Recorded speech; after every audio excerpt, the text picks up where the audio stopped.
those who are interested in software development roles or the software profiles or those who are interested in coding, you should obviously start coding right today. There is no tomorrow, because without coding, without TSA, you are not going to get placed in a good top software development role in a good IT firm.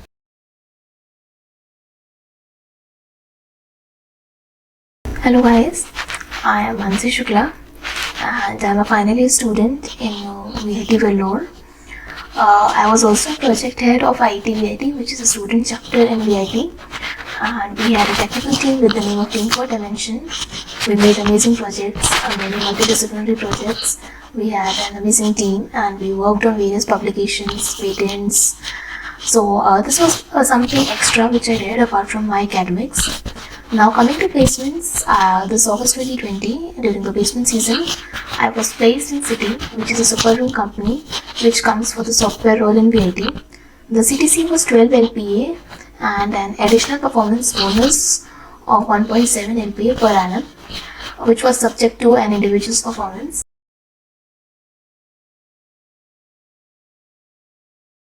Now coming to the application process, there was no constraint in terms of branch. All the branches were allowed to apply, and the CGPA constraint was 6. So any student who had 6 CGPA could apply. But when the shortlist came for the online test, there was a major shortlisting. Only around 600 students were allowed to take the online test, and preference was given to CSE, IT, and ECE.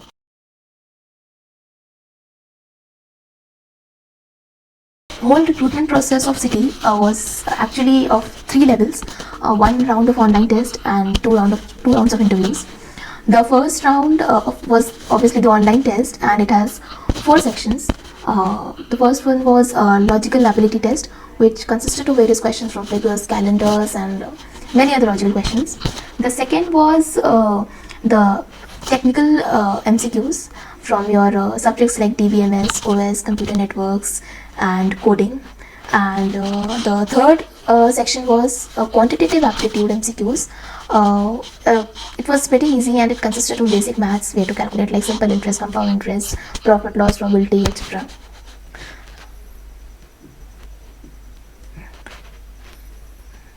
And the fourth section was the coding section. It had 2 coding questions which were to be solved in 60 minutes. The difficulty varied. Actually, I would say it was moderate level, but some students got easy level, one easy level question, one difficult. Some got 2 moderate. Some who were lucky who got both easy, but it was easy to moderate level test for me. So I was able to solve, I guess, according to me, I did all the MCQs correctly, and I was able to solve one code completely, and the other code also, I guess 1 or 2 test cases didn't pass. The rest I was able to solve. So the next round was the technical interview round, and for that round, 80 students were shortlisted. Here also, CGPA played an important role, because 9 pointers were given preference, and I was a 9 pointer. My CGPA was 9.16 at the time of placement process, so I was lucky to get shortlisted for the interview. Now, during the technical interview, it was for 30 minutes, and there were 2 interviewers. They asked about our resume. They actually went through the resume. They asked me whatever I had written in my resume, like why did I write scalable applications, what is the meaning of scalable, and then they asked a little deep into my projects, what did I do in the development projects or in the ML projects. I was also asked about some concepts from Java, about the object-oriented programming and the difference between some keywords and some questions from inheritance, etc. Now, at the end, I was also asked to write a code. Actually, not write, because there wasn't much time left, so they asked me to give the algorithm. They gave me 2 codes, and I had to design the algorithm, and I had to tell them that what data structure I would use and why would I use that, and what is the best solution which could be in terms of time complexity. So this was all about the interview. The interview ended, and around 4 or 5 hours later, I received a mail that I've been shortlisted for the HR round. The next round was the HR round. Now 20 students were shortlisted for the HR round. Uh, in the HR round, it was a very short interview. It was around for 15 minutes only, and the HR asked me that uh, I had why would I consider myself a fit for this job role, and how did I improve myself, or how did I change myself over my past years of college, and how would I describe that what I was during my school days and what I am today, what is the difference in my vision. And he also asked me that how would I explain the concept of Git and GitHub to any layman who didn't know coding. So this was about the HR round, and it went well for me. So I was hopeful, and when the final results came, 16 people were selected, and I was one among them.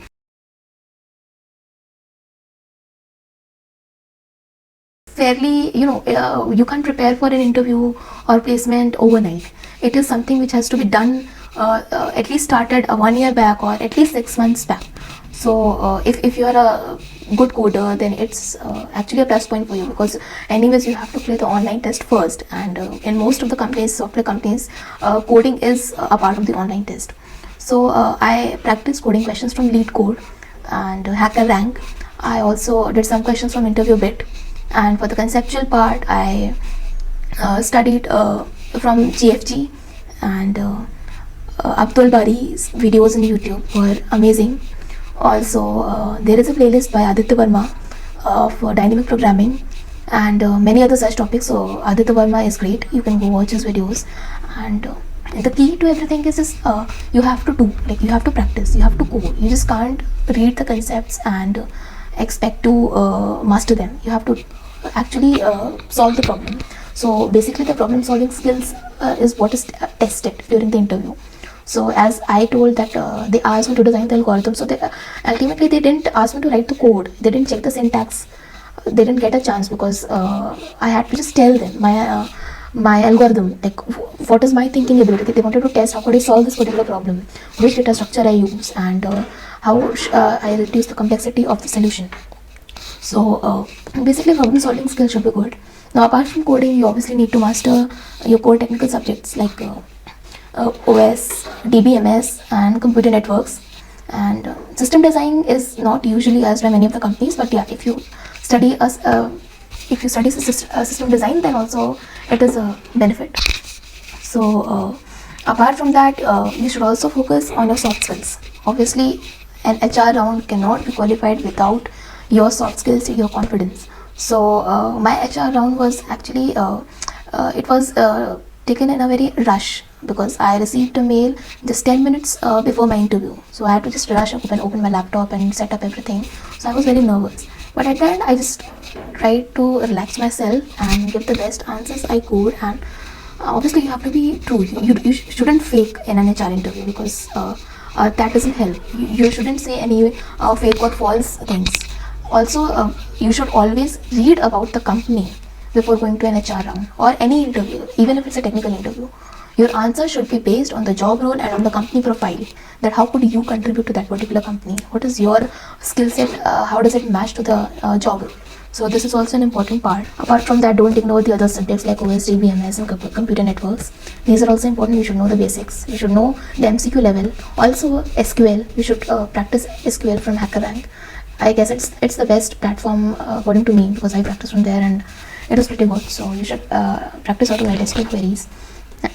And logical ability should be good, because most of the companies have a section of logical ability. So you should be able to solve logical questions. And your maths should be, the basic formulas of maths, you should remember them, because the time is very limited. So if you are able to calculate some things mentally, then it's an advantage for you while solving the MCQ.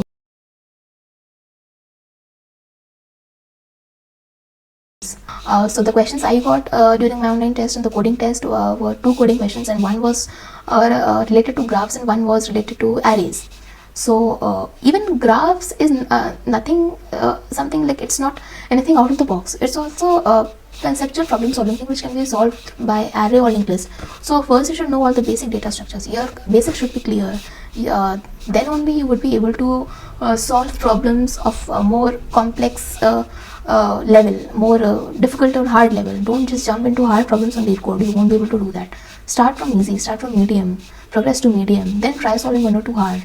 Don't give up, because the hard questions may even take you 2 hours or maybe 3 hours or maybe a few days.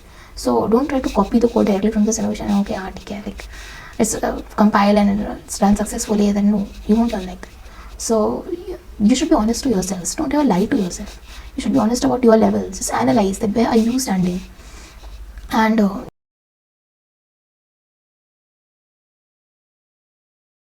many people ask me that whether 9 pointer gives you some advantage. Being a 9 pointer is good or not. Yeah, it actually gave me an advantage. So if you can maintain, it's well and good, and you should actually try to maintain a CGPA of 9.0 or plus. So because many companies in VIT, they shortlisted on the basis of CGPA. Initial shortlisting was only done on the basis of CGPA. Like if you are 9 pointer, then you're allowed to give the online test, else you're not. Or it could be 8.5 or 8.8 or 9.2. You wouldn't even know. My CGPA was 9.16, but even then I couldn't give the online test to one or two companies. So you don't know what is the CGPA cutoff, because it isn't revealed. But it's good practice to maintain a CGPA of 9 or 8.5 is also okay.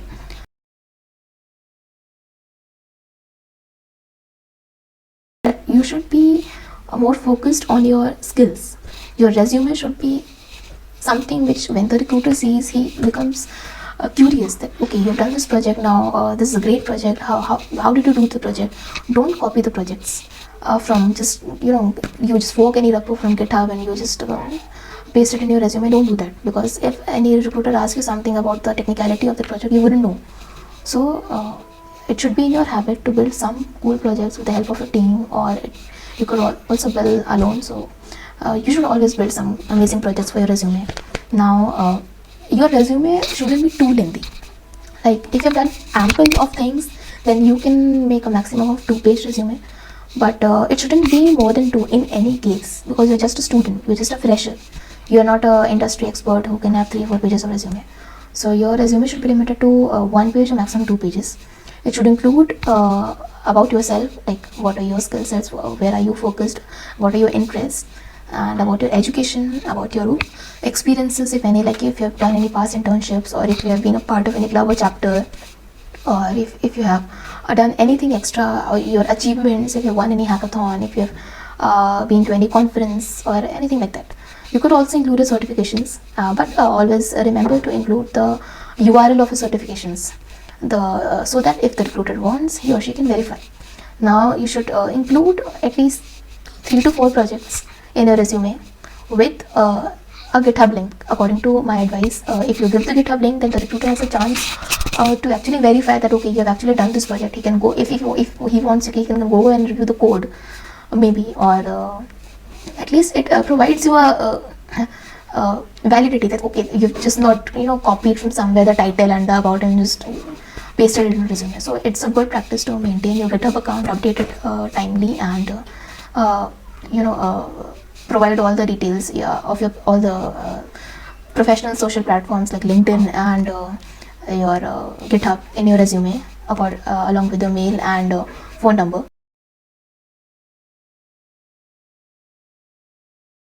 Don't get demotivated if you can't qualify some online test of a company, because it happens. It's there are many students out there, and it's the day is not perfect for everyone, right? So don't get disheartened by these small failures, small setbacks, because they always play a major role in improving yourself. You should just take them as a chance to analyze your performance and where you went wrong, and just work on them and improve it for next time. So I also gave like more than 35 to 36 online tests, like for 35 to 36 companies. I was only selected once, but it wasn't like that. Always it was my major fault. Obviously, I was lagging somewhere, but sometimes it just happens that you just you are very disheartened and you say, okay, why only me? Like, am I so weak or am I so dumb? No, it's not like that. So you just keep on progressing, keep on improving. And to the juniors, I would like to say that it's the starting of your college life. enjoy it, but also make sure you make the most out of it. You should be a part of an amazing circle and an amazing environment where you can learn, you can grow. You should upskill yourself according to your interest. Don't force yourself into something because of your peer pressure or something like that, because if you're not interested in anything, you won't get successful in that. So you should be, just take fun in learning, take fun in whatever you do, and enjoy it, and make sure you build your resume over 3 years that you get, 2 to 3 years, so that you don't have problem at the end, you don't have to panic. And those who are interested in software development roles or the software profiles, or those who are interested in coding, you should obviously start coding right today. There is no tomorrow, because without coding, without DSA, you are not going to get placed in a good top software development role in a good IT firm. So coding is important. You will obviously get placed in a good company, and till then, enjoy your college life, and happy learning. Also, thanks to the Place XP team for giving me this opportunity to interact with you people and share my experience. And that's all from my side. Thank you.